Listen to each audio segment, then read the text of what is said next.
ummetçilik yani her bir Müslümanның İslam diniga mansub ekanligini ve muşu dinning bir a'zosi ekanligini o'zi his qilib, o'zi bilib, shu nima kerak bo'lsa, shuni qilishi deganlikda ummatga mansub bo'lishi, o'zining mansubligini ifodalash hamda. Endi ummat degan Muhammad sallallohu alayhi vasallamninki ummati ve İslam diniga mansub bo'lgan musulmonlarning ko'stidir. Ya'ni ummatchilik aqida, shariat ve fikir muşunda bir qancha birlik içinde kurulgan bir birlikning üstüge kurulgan bir çoğun bir birlikte hem de bu.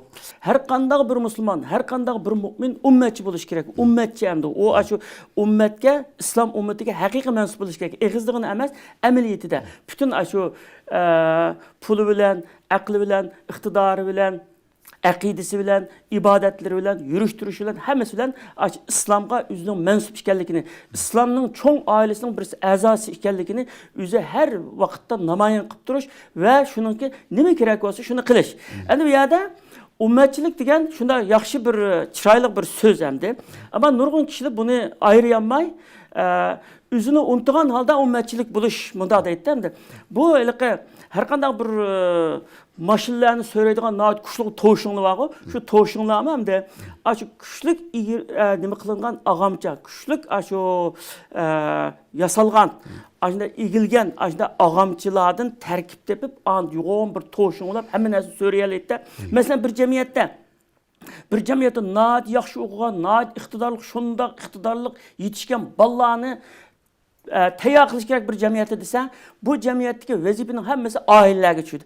Har bir oila o'zining bolasini ko'ngil bilib, shunda o'qitib, shunda yetishtirsa, bu jamiyatda shunda bola yetishtiradi. Ammo oilalar o'zini unutgan holda, tamam, umum uchun qilmayman deb bunda kessa, o'zini unutgan holda bu ojiz bo'lib qolib, xizmat ko'rsatmaydi.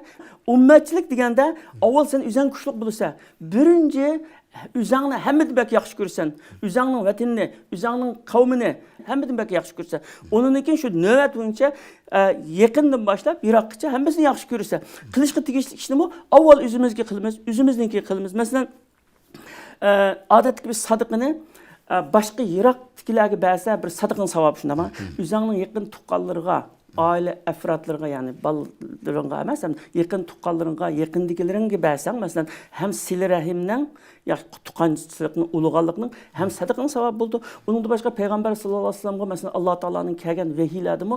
Avval sen shu ahlingni namozga buyrug'in, sen uningda mustahkam bo'l. Ya'ni ailangda başlagan maaşını. Vahiyni nima qilishdimi? E'lon qilishdimi? Va anzir ashiyatakal aqrabin. Avval yaqin tuqqanlarni ogohlantirgin, uningdan boshqalarga boshlig'in. Demak, hamma ishni o'zingdan boshlagan gap.